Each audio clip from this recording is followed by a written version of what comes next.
السلام علیکم ورحمۃ اللہ وبرکاتہ۔ عزیزان ملت اسلامیہ، آپ تمام امتی کو ابو فیصل کی طرف سے سلام عرض ہے۔ گھر میں بڑی پردہ نشین عزت دار ماں اور بہنوں کو ابو فیصل کی طرف سے سلام عرض ہے۔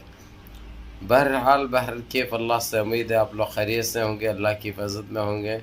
ان ملونوں کی ملامت سے، ان فرقہ پرستوں کی فرقہ پرستی سے، ان درندوں کی درندگی سے محفوظ ہوں گے۔ اللہ آپ لوگوں کو اپنے حفظ امان میں رکھے، اللہ اپنی حفاظت میں رکھے، اللہ ہر آباد سے ہر شر سے محفوظ رکھے۔ بہرحال میرے عزیز دوستوں، میرے بھائیوں، دیش کے حالات سے بھی آپ لوگ واقف ہیں اور دیش کے باہر کے حالات سے بھی آپ لوگ بجا واقف ہے، کیونکہ یہ آپ کا بھائی ہر ممکن کوشش کر رہا ہے کہ آپ لوگ ساری دنیا کی خبروں کی جانکاری رکھ سکیں، تاکہ اس گودی میڈیا، اس نسل حرام میڈیا، یہ ٹٹی کھانے والی، متر پینے والی میڈیا کی گمراہی کے باتوں میں نہ الجھے آپ لوگ۔ اس لیے ہر ممکن کوشش کی جا رہی ہے آپ لوگوں کو سچی خبریں مل سکے۔ بہرکیف میرے عزیز دوستوں، میرے بھائیوں، دیش کے حالات سے بھی آپ لوگ واقف ہیں اور دیش کے باہر کے حالات سے بھی آپ لوگ بجا واقف ہیں، لیکن یہ آپ کا بھائی آپ کو دیش کے باہر کی ہی خبر سنائے گا اور دیش کی ہی خبر سنائے گا، یعنی دونوں مل کر رہے گی، جو کہ آپ لوگوں کو پسند بھی آئے گی اور بے چینی سے انتظار بھی تھا آپ لوگوں کو اس خبر کا۔ جس طریقے سے جو سب سے پہلے تو شروع کروں میں، جو فلسطین کا اور اسرائیل کا جو چل رہا ہے 36 کا آنکڑا، جس میں فلسطین، ایران اور لبنان اور رشیا، یمن نے بہت بڑی کامیابی حاصل کری ہے، اور ساتھ میں لاسٹ ٹائم پہ ترکی نے جو شمولیت اختیار کری۔ اب لاسٹ ٹائم پہ جو بمباری کی گئی، اس میں ترکی کے بھی کچھ پائلٹ تھے، ترکی کا بھی ہتھیار تھا، ترکی کے بھی پٹاخے تھے، جو کہ ابھی تک بھی پھٹے ہیں ادھر، ابھی بھی پھٹ رہے ہیں ادھر، جو کہ گونج بھی سنائی دے رہی ہے اور اندھیرا ہی اندھیرا نظر آ رہا ہے، آگ کے گولوں سے نمٹا جا رہا ہے۔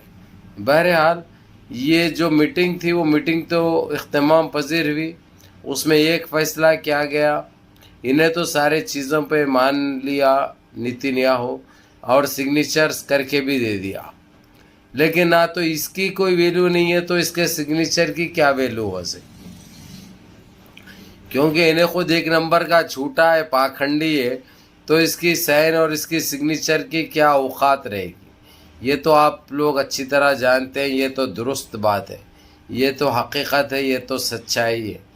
تو لکھ کر تو دے دیا اس نے، جو بولے اس پہ تیار ہو گیا، اور وہ 622 جو اسرائیل کے کچھ شہری بھی ہے اور کچھ کمانڈرز بھی ہے، کچھ فوجی بھی ہے، ان کو رہائی کی بات کی گئی، اور یہ لوگوں کے کچھ 4900 چلر تھے، 922 ایسا کچھ ہے فلسطین کے، جو یہ رہا کرنے کے لیے تیار ہے۔ اس میں سے میں سمجھتا ہوں 142 کو رہا بھی کیا اس نے، لیکن ادھر سے ابھی تک ایک بھی رہا نہیں ہوا۔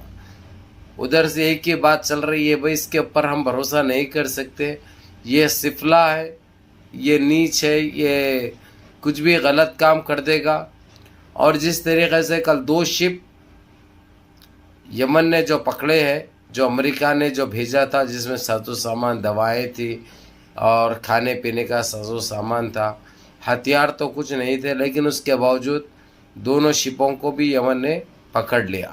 اتنا ذخیرہ تھا کہ اگرچہ کوئی رہے تو سال بھر بھی بیٹھ کے کھا سکتا ہے، سارا یمن 1 سال بھی کھا سکتا ہے، اتنا ذخیرہ تھا کھانے پینے کا۔ لیکن بولا کہ حرام کی اولادوں کا حرام کا مال ہوتا ہے، ہم نہیں کھائیں گے اس کو، یا سمندر میں بہا دیں گے یا اس کو بلاسٹ کر دیں گے۔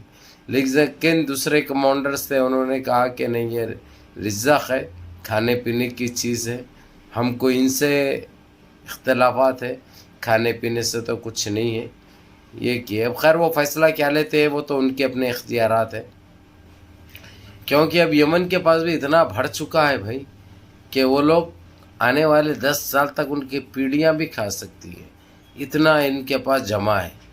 تو اس کے اوپر اس لیے توجہ نہیں دے رہے ہیں وہ لوگ، صرف ان کی ایک ضد ہے کہ یمن کسی کو جانے نہیں دے گا، نہ امریکہ سے کوئی سامان آئے گا، نہ امریکہ کو کوئی جائے گا، صرف اسرائیل کے لیے بول کے نہیں، بلکہ انہیں ایجپٹ، مصر کے لیے، سیریا کے لیے، لبنان کے لیے، یہاں تک کہ اس کا ہمسایہ جو اس کا ساتھ دے رہا ہے لڑائی میں، ایران، جو اس وقت قائد ہے، وہ کپتان ہے، اس کو بھی نہیں بخش رہا ہوں، کسی کو نہیں چھوڑا ہے. پہلے بول دیا اس نے میں کسی کا سامان بھی نہیں چھوڑوں گا.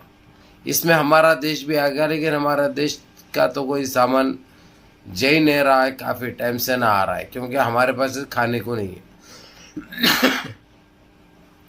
ہمارے پاس خود کھانے کو نہیں ہے تو ہم کسی کو کہاں بیچ سکتے ہیں، کسی کو کہاں وہ کر سکتے ہیں، کیونکہ ہمارے حالات خود کافی کشیدہ ہے. تو بہرحال یہ آپ کو سننا بہت ضروری تھا. اور دوسری چیز جو پیپرز اور لیٹرز میں جو لکھا گیا ہے، جس پہ نتنیاہو سائن کیا ہے، غزہ سے تقریباً یہ جو بتا رہا ہے کہ اس کے 2,23,000 چلر جو تھے وہ سارے اسرائیلی نکل چکے ہیں. غزہ میں اس کا کوئی بھی نہ ملٹری کیمپ ہے، نہ کوئی اس کے ملٹری والے ہیں. یہ بات کہی ہے، اس کی چھان بین چل رہی ہے، اس کی تحقیق چل رہی ہے. ادھر سے تو یہ نہیں بتایا گیا. یمن بھی دیکھ رہا ہے، ایران بھی دیکھ رہا ہے، لبنان بھی دیکھ رہا ہے. یہ ساری جانچ پڑتال کر رہے ہیں غزہ میں. جب ہری جھنڈی مل جائے گی تو ہو سکتا 22 جو بیمار ہیں اسرائیل کے شہری، جو ضعیف بھی ہے، اس میں جس کی عمر 60 سال کے اوپر ہے، جو بیمار حال ہے، ان کو ریلیز کر دیا جائے گا. جب غزہ سے ان کا کچھ بھی نہیں رہے گا تو اس کو چھوڑا جائے گا. یعنی ایک معنی میں غزہ آزاد ہو چکا ہے. اور رہی بات فلسطین کے آزاد ہونے کی، یہ ہو سکتا 4 سے 5 دن میں اس کا بھی فائنل ہو جائے گا، یہ بھی آزاد ہو جائے گا پوری طریقے سے. لیکن اس ناپاک ارادہ رکھنے والے اس مجرم کا کوئی بھروسہ نہیں ہے. یہ کبھی بھی کچھ بھی کر سکتا ہے، کیونکہ ماضی میں اسے حرکتیں دہرا چکا ہے انہیں، کیونکہ نسل حرام ہے نا. کیونکہ نسل اچھی رہی تو حرکتیں بھی اچھی کرتے ہیں. جب نسل پرست ہے، نسل حرام ہے، تو نسل حرام کا تو کوئی بھروسہ نہیں ہوتا. بہرحال یہ ہو گیا ادھر کا. دوسرا آپ لوگوں کو یہ بتا دوں، جس طریقے سے جو کل جو میٹنگ چائے پہ بلایا ہے بابا نے تجھے، ہم تو بولیں گے مودی نے تجھے چائے پہ بلایا ہے. تو وہ پورے چائے پہ گئے ہیں، کیونکہ ان کو چائے بنانے کی تو عادت ہی ہے، چائے پلانے کی تو عادت ہی ہے، اس میں تو ماہر ہیں انہوں. لیکن وہاں پہ راہل گاندھی چائے پینے والے تھے، انہوں دیکھ سمجھ کر چائے کا پیالہ اٹھا رہے ہیں. کیونکہ جو شرائط جو اس نے جو رکھا تھا، اس کو ایک آس یہ تھی کہ 2.5 سال ہم حکومت کر لینے کا آفر دے گا راہل گاندھی. راہل گاندھی کوئی پاگل نہیں ہے، نہ اس کے ویسا دماغی بیمار ہے. وہ ایک پڑھا لکھا شاطر آدمی ہے، وہ ایک پڑھا لکھا آدمی ہے. اس لیے اس نے ایسی کوئی بات نہیں کی. اب اس نے اس لیے 2.5 سال کی سوچ رکھا تھا تاکہ اب یعنی ان کا جو ہے سو بالکل دور اقتدار بالکل زیرو پذیر ہے، یعنی بالکل زیرو کے دہانے پہ نہ بچ سکتے، نہ بچنے کے چانسز ہے. کیونکہ ان کا لگ بھگ صفایا تو ہو چکا ہے میرے عزیز دوستوں، میرے بھائیوں.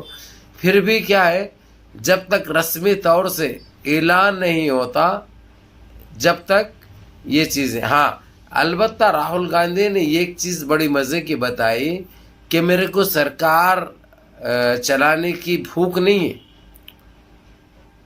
میرے کو کوئی ایسی بھوک نہیں ہے. اگرچہ میرے کو بھوک رہتی تو میں 2 مہینے پہلے ہی یہ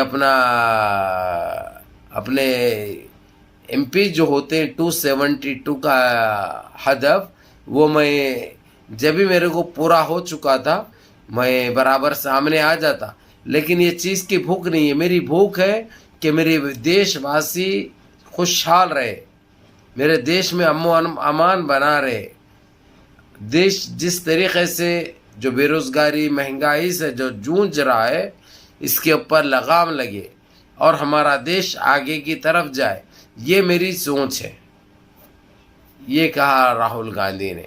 اب ان کو کیا تھی بے چینی، انہوں کیا سوچ رکھے تھے، ارے ٹھیک ہے بھائی تو 2.5 سال اماں بن کر باخر کے 2.5 سال میں کرتا ہوں، جب الیکشن ہوتا جب دیکھا جائے گا.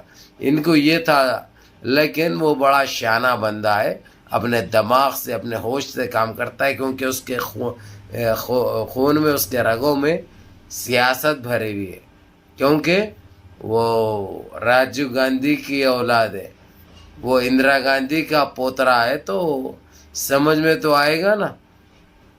بہرحال منظم رہیے، متحد رہیے، اپنی صفوں میں اتحاد برقرار رکھیے، نمازوں کی پابندی کریے، ماں باپ کی خدمت کریے، بڑوں کے احکام پہ عمل کریے، اور اپنے اس بھائی کو بھی دعاؤں میں یاد رکھیں۔ السلام علیکم ورحمۃ اللہ وبرکاتہ۔